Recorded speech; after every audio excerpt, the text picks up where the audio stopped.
¿qué tal? Muy buenos días desde Madrid. Tal y como pueden ver ustedes, hasta ahora disfrutamos de una mañana preciosa. Pero a medida que avance el día va a hacer mucho calor y esta tarde, a la hora del eclipse, aquí vamos a estar muy calentitos. Ayer en Wall Street tuvo una sesión muy tranquila porque todo el mundo está esperando la publicación del dato del IPC para empezar a operar. Está prevista su publicación a las 2:30 de la tarde, hora española. A partir de ese momento empezará la volatilidad y sobre todo comenzarán las señales falsas y los escapes falsos al alza y a la baja. Una hora loca. Hoy no es un día normal y tampoco es un día propicio para operar. Como ayer por la tarde la tuve prácticamente libre, saben ustedes ese dicho que dice gente parada, malos pensamientos. Y a mí se me ocurrieron 3 maldades, pero 3 maldades de las malas. Por ese motivo voy a pedir de entrada disculpas a aquellas personas que puedan sentirse ofendidas por los comentarios que voy a hacer en este vídeo. ¿De acuerdo? Pero yo voy a seguir el mismo procedimiento de todos los días. Les voy a explicar los hechos, después de explicarles los hechos les daré mi opinión y luego ustedes me critican, con cariño, como hacen siempre. A mí me gustaría que estuvieran ustedes en cuenta el tuit publicado por Donald Trump. Donald Trump ha publicado un tuit en el que ha dicho que tiene previsto cambiar el impuesto sobre la renta de las personas físicas de los Estados Unidos. ¿Bien? ¿Qué quiere hacer? Bueno, lo que quiere hacer es un mecanismo para evitar tributar, para evitar integrar en la base del impuesto sobre la renta de las personas físicas la parte del incremento patrimonial que obtengan los residentes en los Estados Unidos como consecuencia de la venta de elementos de su patrimonio. Quiere eximir de tributación, quiere quitar de tributación la parte correspondiente a la degradación monetaria, porque es una ganancia ficticia. La lógica y la razón están con Donald Trump, así de claro. Cuando ustedes realizan la venta de un elemento patrimonial que han tenido su patrimonio durante 20 años, el incremento patrimonial se calcula a nivel fiscal, se calcula por la diferencia entre el precio de venta y el precio de compra. Evidentemente el precio de compra y el precio de venta están expresadas en la misma moneda, dólares o euros. Pero ustedes saben perfectamente que la capacidad adquisitiva del dólar o del euro que ustedes entregaron para comprar el elemento patrimonial es mucho mayor que la capacidad de compra que tienen los euros que les entregan ahora como contraprestación de la venta. Y por lo tanto, desde un punto de vista lógico, Donald Trump tiene toda la razón. Es necesario realizar el ajuste para que los contribuyentes tributen por la verdadera plusvalía obtenida. Ahora bien, y esto no es lo más grave es que Donald Trump lo que dice está recogido en la mayor parte de las constituciones. ¿De acuerdo? Yo les voy a hablar de la Constitución española. En la Constitución española, el artículo 31.1 consagra el principio de capacidad económica. Esto lo que dice es que los impuestos, la carga fiscal que debe soportar cada ciudadano, debe exigirse en función de su capacidad económica real. Sin embargo, aunque está recogido en la Constitución, no se aplica. Y cuando en España le han exigido al Tribunal Constitucional que se pronuncie sobre este caso, ha emitido 2 sentencias, una del año 1992 y otra del año 2023, y dice que el legislador no está obligado a aplicar de forma sistemática, a aplicar de forma automática la degradación monetaria a la hora de calcular los incrementos fiscales producidos como consecuencia de una enajenación patrimonial. ¿De acuerdo? Eso es lo que dice el Tribunal Constitucional.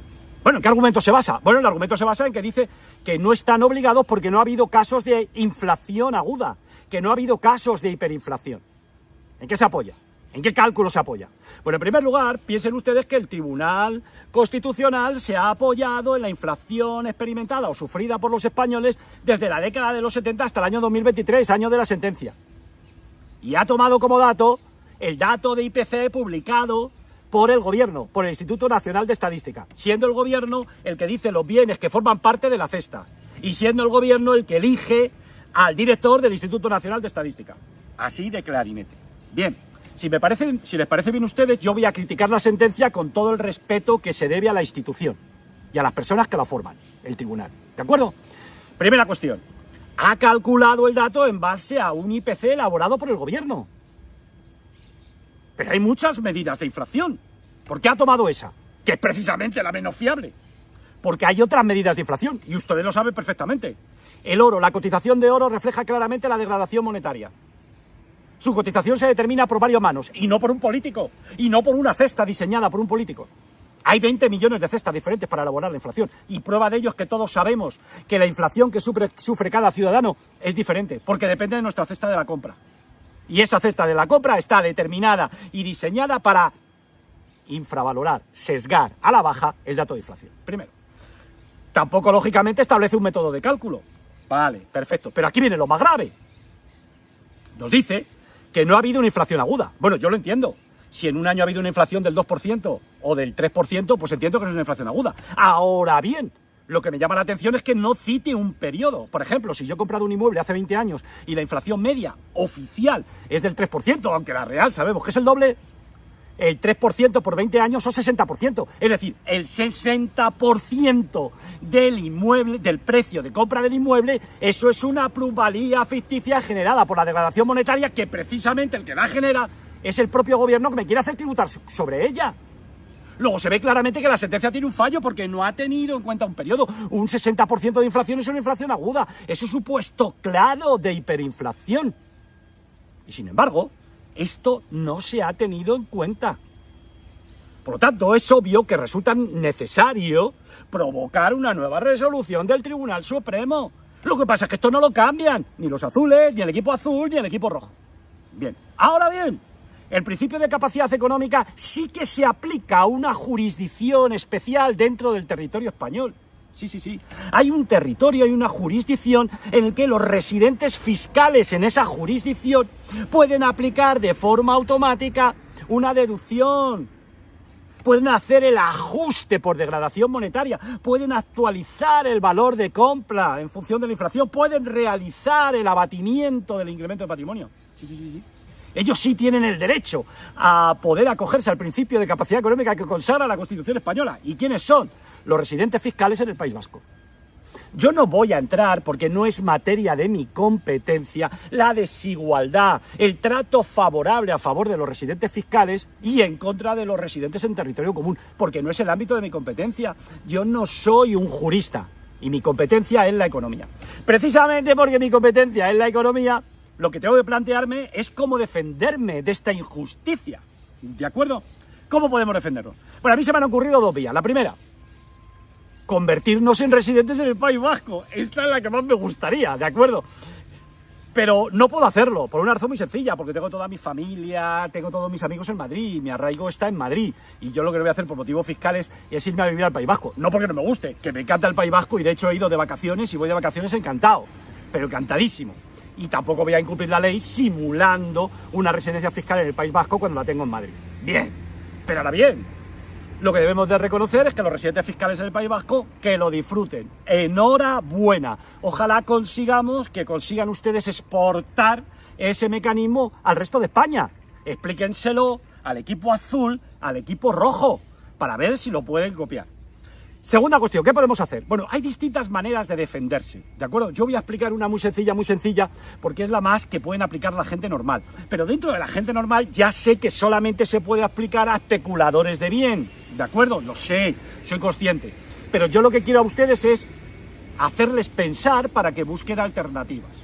Yo lo que he visto es que los ricos, y me he fijado concretamente en aquellas personas que poseen una cartera muy importante de acciones, que en muchos de los casos han adquirido las acciones hace mucho tiempo y además no se pueden desprender de ellas porque tienen que ejercer el control de la empresa gracias a su participación accionarial, lo que hacen es pedir préstamos sobre la cartera de valores, ¿de acuerdo? El banco se lo concede, ignora las acciones. Bueno, ¿cómo pagan los intereses del préstamo? Pues muy fácil, pagan los intereses del préstamo con los dividendos que reparte la sociedad. Bien, es una opción. Ahora bien, los especuladores de bien queremos tener oro también. Bueno, podemos también pedir un préstamo con el oro aportándolo en garantía. Bueno, y entonces, ¿de dónde obtenemos los recursos? Porque el oro no reparte intereses, vendiendo opciones call.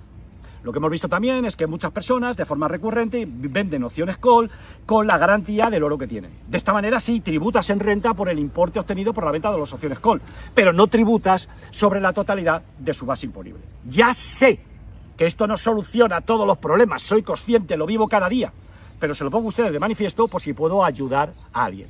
Y luego me queda otra maldad, Tenemos el equipo rojo y tenemos el equipo azul. En el equipo rojo y el equipo azul de los Estados Unidos, los dos hacen tributar la ganancia ficticia derivada de la gradación monetaria. Ahora, el malvado de Trump quiere hacer una cosa justa.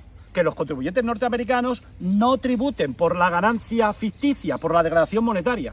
Pero piensen ustedes lo que hay en el equipo azul, que según la narrativa oficial, según la narrativa de los medios de comunicación española, el equipo azul es el bueno. Bueno, ¿qué quiere hacer el equipo azul? El bueno. El equipo azul, vimos en la campaña de Kamala Harris, cuando compitió en las elecciones norteamericanas con Donald Trump, que Kamala Harris decía que no solamente quería hacer tributar las ganancias ficticias, que las ganancias ficticias tenían que tributar. La ganancia por la degradación monetaria tenían que tributar. Pero además también tenían que tributar las ganancias por degradación monetaria no realizadas. Es decir, que el equipo azul, el del equipo de los buenos, el equipo de Biden, el equipo de Kamala, el equipo de los buenos, quieren hacernos tributar por la ganancia ficticia realizada y por la ganancia ficticia no realizada, de tal manera que si usted es propietario de su casa, solamente por la revalorización monetaria de su casa, le harían pagar un impuesto. Bueno, yo le dejo todas estas maldades para que ustedes mediten sobre ello. Yo me voy a tranquilizar, espero que el mercado tras la volatilidad inicial se tranquilice y me dejen ver el eclipse, que para eso me he comprado las gafas, que es que ya no quedan en ningún sitio. Adiós, hasta luego, que pase buen día.